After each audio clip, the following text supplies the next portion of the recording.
Here with Lauren Stern, one of my favorite people in the world. Would you call yourself a polyamorist? Yeah, I'm living the poly lifestyle. To learn more about this, what books would you recommend? How can Okay, so I recommend The Ethical Slut.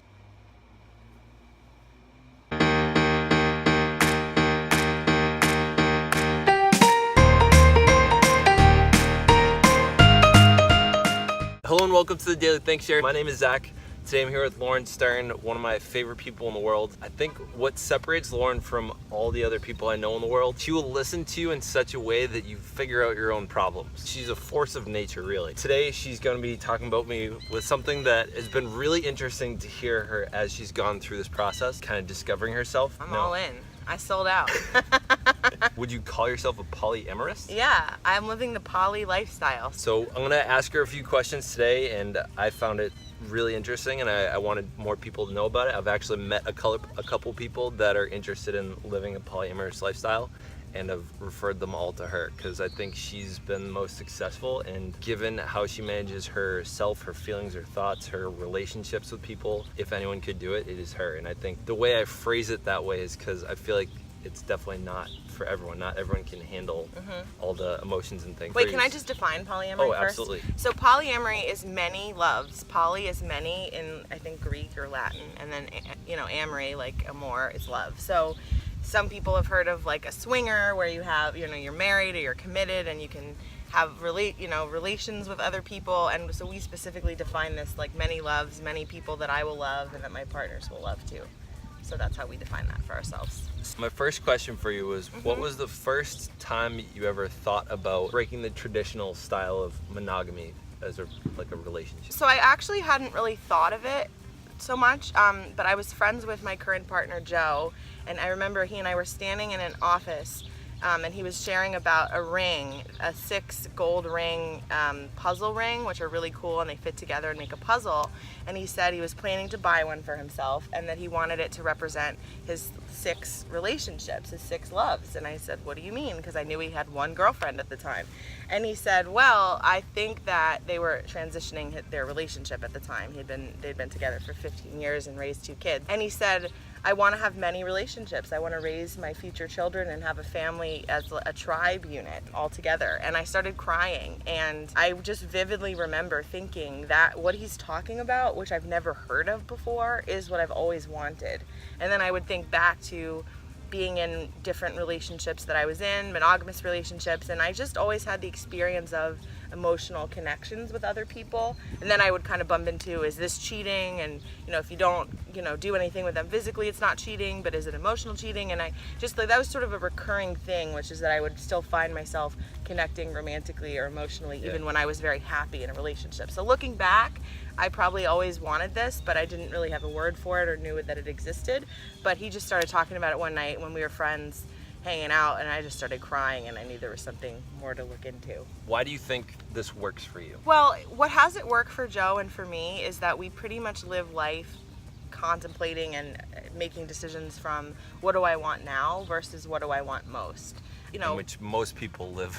Right. What do I want right now? So yeah. I was just telling Zach as we walked over here, I almost adopted a dog yesterday. I impulse adopted a shelter dog 8 months ago and loved him and cherished him, and then he passed away in June, and just yesterday I thought I met the next one that was perfect, and Joe said, honey, what do you want most? I know I got you want the dog most right now, but what do you want really most? Like, what are your goals right now? What are you working towards? And so I decided to not adopt a dog. But how that relates to our relationships is that we want most to have children and raise our children in a community, really. Like many adults that are invested, contributing to them, teaching them, that they can learn from and go to for support. Of course, children can go outside of their family for that, but we just love the idea of actually creating and inventing a family from the start. So, the moments of difficulty, of envy, so we define envy as that when your partner has something with someone else that you want. So, in a traditional relationship, people often get envious of their partner's relationship with a coworker or their best friend. Like, oh, they talk to that person about things they would never share with me, and they get envious. Or jealousy, where you're afraid of losing something that you have with your partner. Or just general insecurities. I mean, everybody deals with those things in relationships. And Joe and I just keep returning back to what we want most is that family and multiple partners to share in life experience with. experiences with together. So with any partnership in life, I think what has it work is having the same dream as your partner and being committed to walking towards it together and doing whatever you have to do to get there. So we're aligned on that. We have the same dream, and we're willing to make the sacrifices in the moment for what we want most.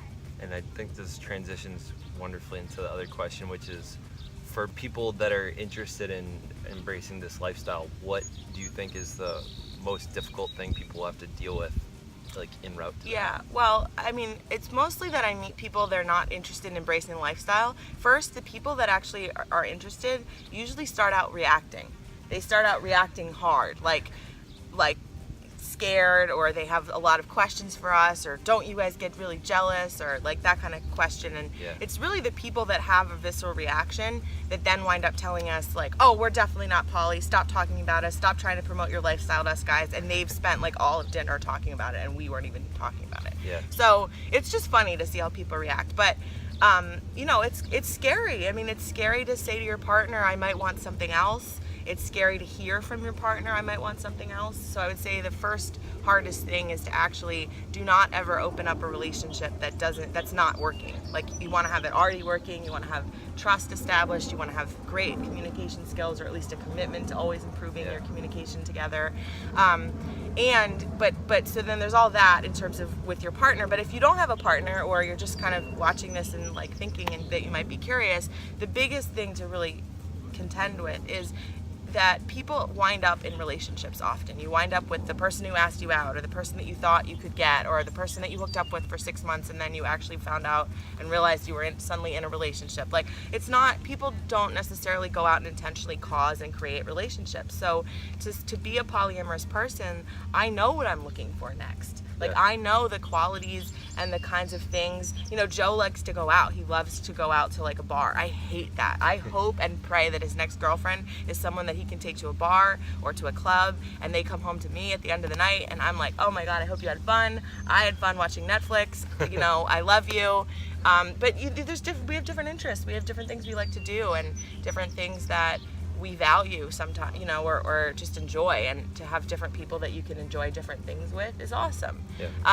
But you got to deserve it. I mean, I deserve the soulmate of my dreams. I'm now generating that I deserve multiple soulmates of my dreams. So I mean, the self-love and self-worth conversation, which is really worth, I think, taking on whether or not you're in a relationship. You got to love you first. Said, like, when you talked about people with this before, like, and you went through this too, was like that moment when you're like, wow, like, I could really have anything I want. Right. People, you said, got people feel overwhelmed. I mean, if I tell you, you can have any relationship you want, you can have, you know, your dream life or your dream job or whatever, when you actually hear that, it's suddenly overwhelming, because how do you pick? If you could have any ice cream flavor and all the ice cream flavors of people, because people are beautiful and awesome, how do you choose, right? So that is kind of overwhelming.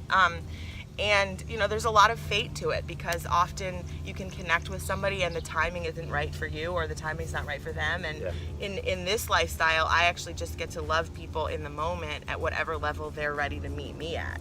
And sometimes that's kissing, sometimes that's just a really intimate conversation with a stranger who I'll never see again, but I walk around available for that. And that's just a beautiful way to live. Thank you so much for answering You're welcome. these questions. Thanks for asking joining me. If someone wanted to learn more about this, or they wanted to contact you, what books would you recommend? How can they get in so I touch with recommend The Ethical Slut.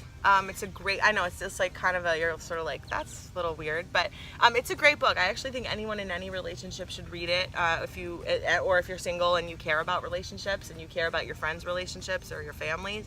It just teaches you that really most things that come up in a relationship are a mirror for something in your past that you can learn from and grow from, and not project all over your partner. So there's lots of growth there.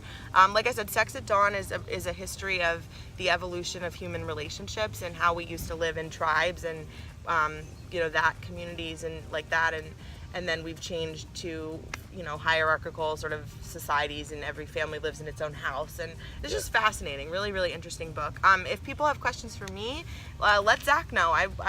Zach and I have been engaged in conversations in the last 20 hours about, where am I going next? This is something I feel passionately about. I don't know if I'll write a book. I might do a podcast. I might have a YouTube channel. I have no idea. Yeah, so I'm actually, if you guys have suggestions for what platforms might be the best way to kind of bring together this sort of conversation, then let me know. Tell Zach, and we'll probably do a sequel video if this is popular and bring my boyfriend onto this, because he's got a lot to say too. Do you have any social media accounts that I'm not really optimized for people to follow me, so this opportunity is pointing me in that direction. If I've got some stuff to say and I want people to listen, I got to get more followable. So thank you for that opportunity, and I'm sure I'll be consulting with you on how to grow my online media presence. Okay. So feel free to contact me if you want to meet Lauren in person. I'm sure if there's a direct inquiry, I'm sure I can put you in touch. Yeah, cool. So thank you all for listening. Thank you. If you like this, give it a like. If you want more and you want to receive updates for when I bring in more things, hit the subscribe button. If you're on Facebook, you may need to go onto YouTube to actually subscribe. And stay weird. Later!